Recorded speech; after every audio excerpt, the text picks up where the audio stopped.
This is Daily Blast Live. We're talking about what you're talking about. Get real. No. Y'all, This just is stop. a sham. It's finally here. Drum roll. Welcome to DBL. Happy Friday, everybody. Yay. Sam Shocker in the house. That gives me energy. Thank you.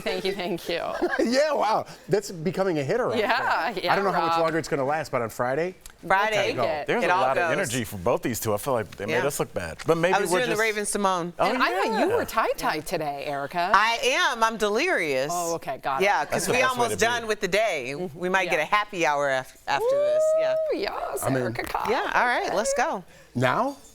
After the Oh, show. we got to do the Let's show. be All right. After the show Let's be is the professional. after party in. Can we sing that song still? Yeah. Why not? Kind of. All right, let's get into it. Many stars are skipping the Venice Film Festival. Now you got it.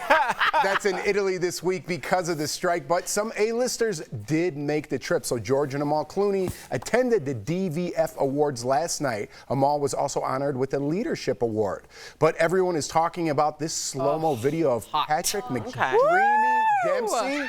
Sexy. Hosted by GQ, he is promoting his film Ferrari, which is an independent film and outside of the union. And Adam Driver, who plays Enzo Ferrari in the film, blasted big studios like Netflix and Amazon for failing to meet the demands outlined by the SAG union, leaving actors a higher cut of streaming residuals. So a lot of fancy talk for they don't get paid what they should on the streaming services. That's pretty much what the strike is about. Listen. This has been going on too long. I can't believe the strike has not been finalized. It doesn't seem like they're getting close. It does not seem like that. It's terrifying. And I have a couple of friends that are, you would definitely know who they are. And I spoke with one of them last night, and we were talking about possibly going to Disneyland. And because you know how much I love Disneyland. But they were like, yo, we are still on strike, and we are terrified. And to see two very well-known people be terrified about their finances puts things into perspective. That just because some of your favorite celebrities, because again, it's like the 1% that are comfortable, right? Everybody else, you might know them, you have friends as well, they're struggling and they're starting to get really worried because even if they're lucky enough to have a savings, it's almost depleted. If not, it already is, and then you have to get second or third jobs. So, but kudos to Adam Driver for calling out these big studios because guess what? He wants to be employed by them too. Right. So for him calling them out, if one of these said CEOs has a vendetta now against him, that could cost him future roles. So that's brave. And I mean, Sam, you mentioned the 1%. I think it's like that in every profession. I'm sure there are some people that own a couple construction companies that are worth a couple $1 billion, and then everybody else is out here working. And anybody else, I don't know anybody that could lose 3 months, 4 months worth of checks with all zeros coming in. What's your ledger looking like? I mean, who can do that? What's your mortgage, rent, life everything, expense? kid, every single thing. And then plus you don't know what else you have going on. You might be paying for child support. You might be paying out a divorce. You might be paying for medical bills. Who knows? But to ask these people to go without because you were unwilling to negotiate, you said it for the first time really as clearly as I've heard it. This is about streaming, and streaming is king. That's the way people enjoy. It's not like we all synchronize our watches and watch something at 8 o'clock. You're not getting any of that back end. The union can't break because they'll be going back to nothing. Right. Well, I mean, that is the most profound part about all of this. You are talking about an industry that suffered, just like most other industries during COVID. The idea of going on strike right now when people are just barely getting back on their feet tells you how dire the situation is if they don't get what they're demanding. It's basically like, if we don't do this now, there will be nothing to go back to. There will be nothing to protect. If that's not telling, I don't know what is. So the idea that we would see people who, like your friends, who we would identify from maybe our favorite show or, our favorite movie or whatever it is. Think about people who we wouldn't be able to know.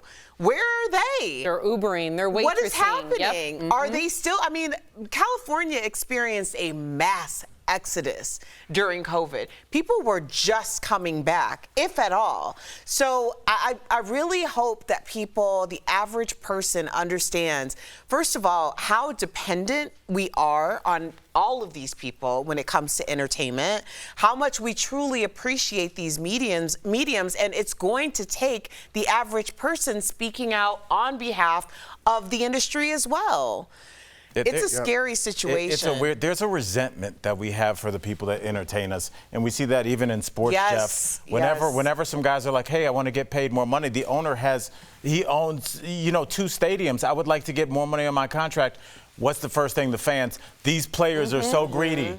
I think there's a point now where the 1% is so above the clouds that people don't even look up anymore. They just look and they're like, I'm glad. People made nasty comments about actors losing their homes and things. And I'm like, why would you do? These people have done nothing but entertain us. Oh, I don't understand the hostility. I just, Hollywood better watch out because comedians figured it out. I followed a lot of comedians on podcasts, and it used to be like you do Carson and then you get your sitcom. They don't need Hollywood. They got their podcasts. They're selling out their own stadiums. They're making their own money without Hollywood. Adam Driver, McDreamy, they're getting away from the unions and studios. You don't think more people like the Seth Rogans, the Ben Afflecks are going to be like, hey, let's just write a movie. We'll produce it ourselves. It's cheaper. We'll keep all the money. Pay the actors more. Pay everyone behind the lines a little bit more. And that's how we're going to do things. If they keep holding out, people are going to start figuring out how to make money. Because that's just, life has to go on. And you can't do it collecting zeros month after month. That's right. Well, you're telling people, sorry, that should have been the end of that, but you are telling people that in order to be the person making the money, you have to be the person who knows how the bread is made. Right. And if you can afford to make said bread, then that's a wrap. Make said bread, right Make said bread. Yeah, there we go. Right said bread. Remember right said bread? Yes, I'm too sexy. Yeah, I'm too sexy. No, yes. we got it when I said it. Love Sam. I wish we were going to a commercial because that was perfect. All right. Something about that chair. I know. All right. Miley Cyrus is reflecting on her controversial Vanity Fair magazine shoot where she appeared topless at the age of 15. So in a video on TikTok, she said things were a little less scandalous behind the scenes. Let's watch. 2008. Everyone knows the controversy of the photo, but they don't really know the behind the scenes, which is always much more meaningful. My little sister Noah was sitting on Annie's lap and actually pushing the button of the camera, taking the pictures. My family was on set, and this was the first time I ever wore red lipstick because Patty Dubroff, who did my makeup, thought that that would be another element that would divide me from Hannah Montana. This image of me is a complete opposite of the bubblegum pop star that I had been known for being, and that's what was so upsetting. But really, really brilliant choices looking back now from those people. All right. Meantime, Brooke Shields is also looking back at a topless photo shoot she did last year for Jordache Jeans. She wanted to show that her then 56-year-old body really looked like what her body really looked like without any retouching. But that also meant doing 5 a.m. workouts with her trainer to make sure she could feel her absolute best in front of the camera. Where do you guys want to go with this? Can I start? Yes, with I was going to ask Cyrus? you. Yeah. Listen, I love Miley Cyrus. I do not blame her. I blame her parents. I blame Annie Leibovitz, who was the photographer or the one that organized the whole shoot. 15 is way too young to appear even said topless with a sheet, in my opinion. I mean, Sophie's babysitters are 15 years old. I've watched them grow up. They're babies. They're in high school. They're sophomores in high school. They don't even have their driver's licenses yet. I think that that is inappropriate for a 15-year-old who is not yet an adult to be exploited that way. That's my opinion. I'm with you. I got your back. I got your back. For real. Because what are you doing with that photograph? What is its intent? It's and who is going to sexualized. look at that? That's a great... Because I just think about my children. And having your little sister there, too, at 15, to show them this is the way. I mean, the intent of that photograph is to be sexual. You're wearing red lipstick. If she was 18, you got a sheet on. fine. Right. Not a sophomore in high school. I'm with you. I'm with you. Yeah. I remember when this came out, I remember the controversy. I remember writing a line like, is this exploitation? Is she really topless? Are we making too much out of this? And I got into this whole conversation this weekend about the idea of Aaliyah and all of us at 14, 15, 16 years old screaming to the world that age ain't nothing but a number, with the sexual predator looming behind her who was during her a video. husband at the time. Yeah. And right, a manager. R. Kelly, right. Yep. And just the idea of the lack of, that was like, first of all, that was the most, I'm not going to say successful, because that would put like a positive thing on it, but it was an effective grooming anthem coming from the source. Right. And it was done in such a way that no one, the kids certainly not, but parents and mainstream everything never even looked at it twice. And now we're all looking at things like this Miley Cyrus picture and saying, what are we really looking at, and who is the intended audience? And I would rather be going in that direction to protect our children than in the direction of having me at 14 talking about age ain't nothing but a number and actively saying that I was older than I was. Right. Like, what was that all for? Right. So I would rather go y'all's direction and be like, no, we have to protect these kids because they don't have the ability to protect themselves. Yeah. Well said, Eric. The last 3 years have been, you know, there's some useful things that come out of it, like this. But I think a lot of things got overcorrected. But now we're looking back with eyes like this, saying that was wrong. And at the time, we're just like, whatever. Even you know? Elvis with Lisa Marie. I mean, all of it. Like, I mean, at all the of it. times, you know, there's different things that go into it. But I'm glad we could look back at that, you know, with different eyes. Coming up on DBL, wait until you see the wild, what? Stunt singer, who? Stunt singer Miguel pulled off on stage? Oh, I love Miguel. Oh, I don't even know what I just said. And we're talking with the hilarious Marlon Wayans. He's telling us all about how he got his start as a comic. What?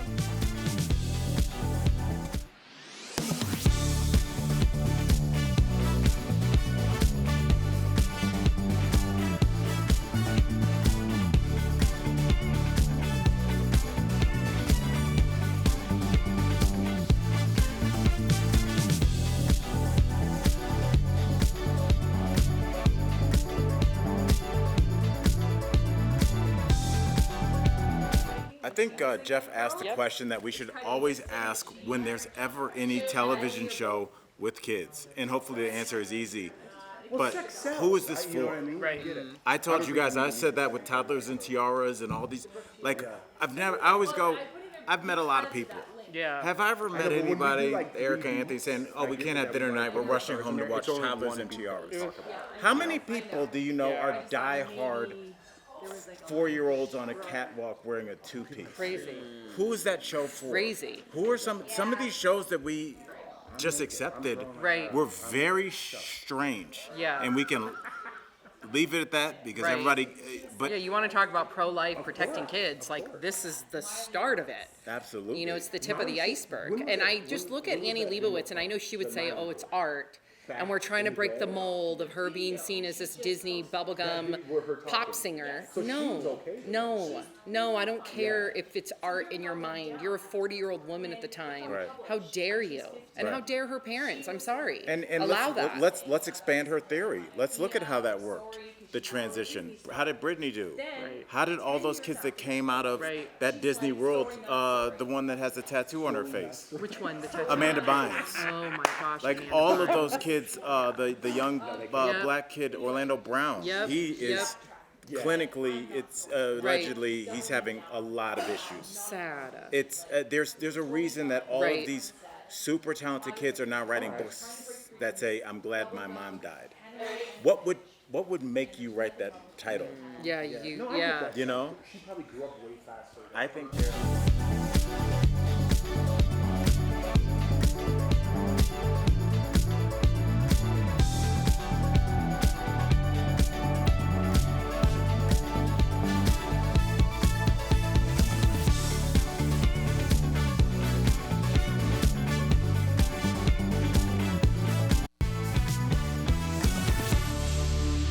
Welcome back. Keke Palmer surprises her followers with a revealing B-Day post.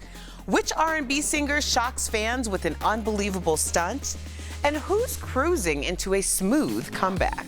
In this week's What Erica's Watching. First, happy birthday, Keke Palmer. Well, the TV and film star and mother, who recently went viral, is keeping the internet on fire. She first had us talking about her baby daddy. He got a little messy online for shaming her sexy Usher concert outfit. Then she turned up the heat as Usher's video vixen. And now fans are fueled with comments about her cheeky Dirty 30 B-Day post, featuring a tattoo with her baby daddy's birthday on her bottom, which I'm sure he's been kissing, now that they seem to be back on the same page. Boss ladies, okay? Next, it's not just enough to put on a good show these days. You have to kind of go viral, and one thing for sure is that R&B singer Miguel has found a new way to do just that. He shocked fans by literally hanging in the air with hooks in his back while performing new songs. However, he warned fans about the skin piercings. And last month, he even scaled a massive skyscraper. But really, are these stunts working? No one's really talking about the music. He's still a singer, right? Such a sure thing, such a sure thing, such a sure thing, such a sure thing.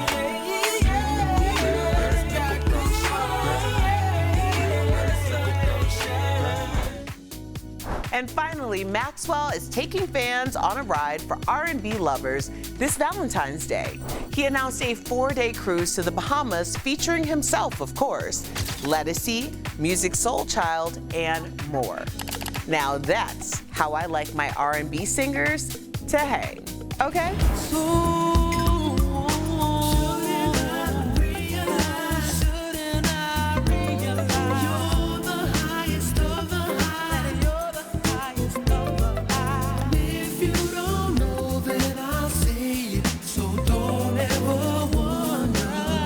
Share with me anything that catches your eye by using the hashtag DBL Erica Watch. We'll be right back.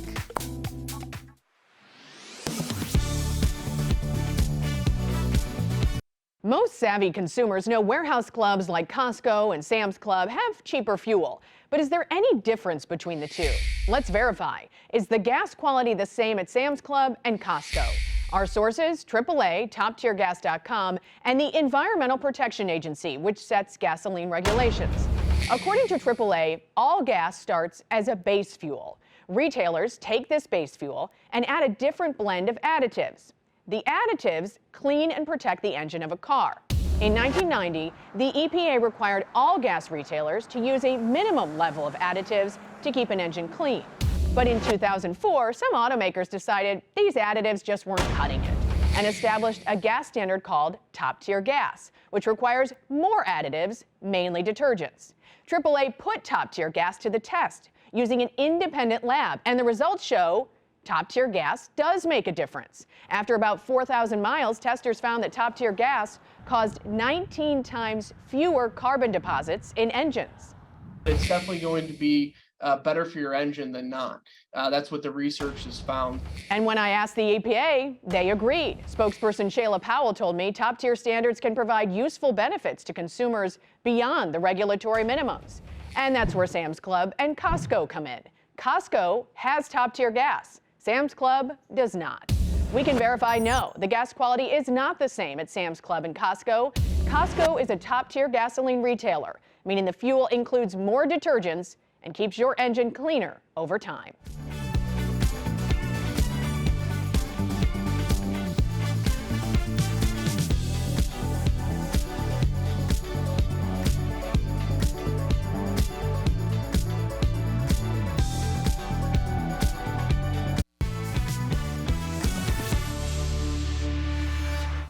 Welcome back to DBL. As part of one of the greatest dynasties in comedy history, Marlon Wayans has created some of the funniest movies and TV of all time. And now you can see him on stage. Earlier, we spoke with him about how he got his start as a comic. Take a look. Please welcome to the show, Marlon Wayans. Don't freeze on us. You're giving our tech people in the booth a heart attack. Now, I love asking other stand-ups because it's so cool. I'm talking to you. My third time actually hosting a real show at the Miami Improv. It was for you and your brother, Sean, when you guys were touring together. And I wanted to ask you, awesome. What was your first stand-up experience like? My first stand-up experience, I think it was in college, and I met Dave Chappelle for the first time. Wow. And Dave watched me bomb. he said to me, "Yeah, you know, sometimes that's gonna happen. Keep at it, young Wayans." And so I did. And then Chris Rock heckled me when I was 19, and I quit stand-up for 20 years. And now I'm back. So, Woo. yeah. There you go. Is it true that you actually dropped out of college to pursue comedy at that point? Well, yeah, and I realized that night when Chris heckled me that I had made a huge mistake. I went back to college for 6 months after that. Wow, interesting. But that's the journey, right? The journey is you never give up. And I realized, like, I feel like comedy right now is so needed. You know, I think we're all taking everything too serious. I think when it comes to social media, yes, it's too young. Anytime it's too young for your kids to have a phone. It's such a depressing device. Yes. I don't care if they're 20. It's too young for you to have your own phone. You want your own phone? You could buy your own phone. But we have to protect the kids. Yep. And I think we need to teach them more about comedy, because I think this journey of life is a very dark journey that we are all on. And if we don't learn to make fun of ourselves and laugh at ourselves and start living in harmony again, I think we're going to be headed for a really bad place. So I think love and laughter is missing, and we need more laughter. I love it. You know, I grew up in a household where there were at least 5 kids, if not more. So my sense of humor and the ability to laugh things off is a result of that. But you're the youngest of 10. So that means that you had 9 siblings that were around you to make fun of you your entire life. So how did they mess with you as the youngest, and what were you like growing up? I seen it all. Our family was funny. My dad was a disciplinarian. So my family, me and my brothers are so crazy. We take nothing serious. So we be here, even in the discipline, my dad be spanking some Keenan or my sister's butt. She be in the butt head whipping, and we all listening to the, he getting it bad. And then when you come out, you holding your butt. We're like, well, that's all I could say. So we made fun. We made fun about our situation in life. We made fun of sometimes, you know, what we were eating for dinner. Like, you know, like there's no meat, really, Dad? No meat at all. Just rice, just rice and cornmeal. All right, cool. All right, bet. So you're telling me people in Somalia is eating better than us. My mother used to say, at least they got flies. There got to be some protein. We made fun. We made fun of our situation. And I think right now in everybody's lives, we're taking life too serious. And we're forgetting that this journey is going to be mostly dark. And if we don't recalibrate ourselves to find the joys in our differences and the joys in our own humanity and what situations we're going through, we're not victims in this journey. We are all heroes. So we need to change this perspective and get back to community, love, laughter, and enjoying life, man. This is a short ride. Jeez, wow. Say it louder for the people in the back. We all need that in life today. Thank you, Marlon, for being here. Great to see you. DBL Nation, see Marlon on tour all through September, starting at the Dania Improv in Florida with the dates on your screen and settling right here in Denver later in the month. Come see us, Marlon. Get your tickets now. MarlonWaynesOfficial.com. Oh, good. You're going to come in studio? Yeah, I'm gonna come in studio. That's a confirmation. Yeah, I'm gonna come in studio. I hope so, man. We'll see you in a couple weeks then. Congrats, Marlon. Thank you. We'll be right back. All right, man. Have a beautiful day. Take it easy. In the last few years, mushrooms have really made a name for themselves. You may have seen more and more products containing the fungi. You could even see it in your coffee now. Viewer Kendall W. emailed us asking if the hype about mushroom coffee is real and what are the pros and cons of drinking mushroom coffee versus regular coffee. So let's get the facts. Our sources, family physician Dr. Carla Robinson, the Cleveland Clinic, and a study published in the National Library of Medicine. When looking at many mushroom coffee ingredients, they include include these 3 types of mushrooms. According to a study published in the National Library of Medicine, these mushrooms have been used for medicinal purposes in several countries. Some benefits include strengthening immune systems, lowering blood pressure, and inflammation. But do they work in coffee form? The jury is still out on this one. The Cleveland Clinic states not enough research has been conducted to really understand if the benefits come through in coffee form. What we don't know is once it's processed and then brewed, if you still retain those same properties. Dr. Robinson, however, says it doesn't hurt to drink the coffee. However, mushrooms alone could have a better benefit. For anyone who's really looking for a true health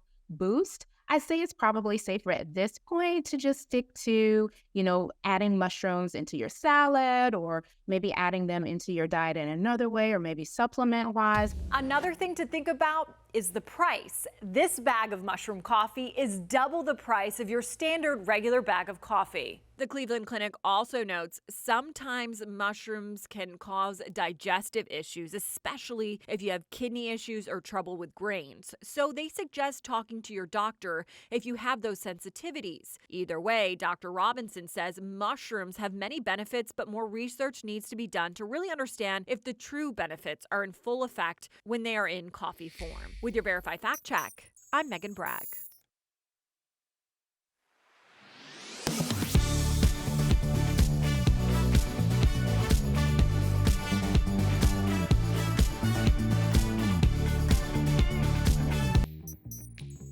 Destructive hurricanes can leave thousands of people without power, sometimes for days. Many rely on generators to provide the energy they need while the power is out. Google search results show people want to know if FEMA will reimburse them for buying a generator. So let's verify. Our sources are the Stafford Act, the Federal Emergency Management Agency, and the Maryland Emergency Management Agency.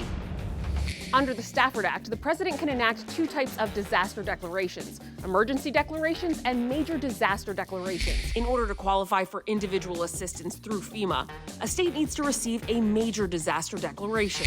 Generators are eligible for federal funding if they meet certain requirements. The claim must be a result of power loss due to the disaster.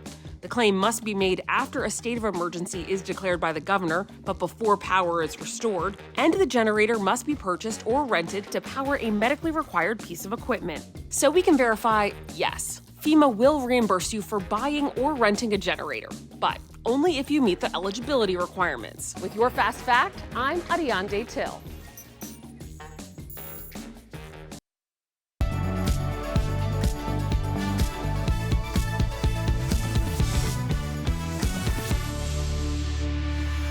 Eric, I was just looking at that Miguel video.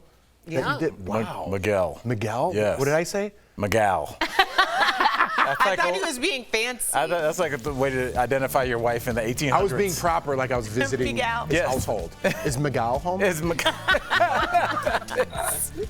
Yeah. Do you know what video we're talking about? No, I'm clueless. He's got hooks in his back. We just did it on What Erica's Watching. Yeah. Oh, I didn't get to see it. She was talking to Erica. Thanks for paying attention to the show. Erica. Sorry. Shoot. Oh no. Oh no. All right, well, have a good weekend, everybody. Don't pay attention to any of your friends. See ya.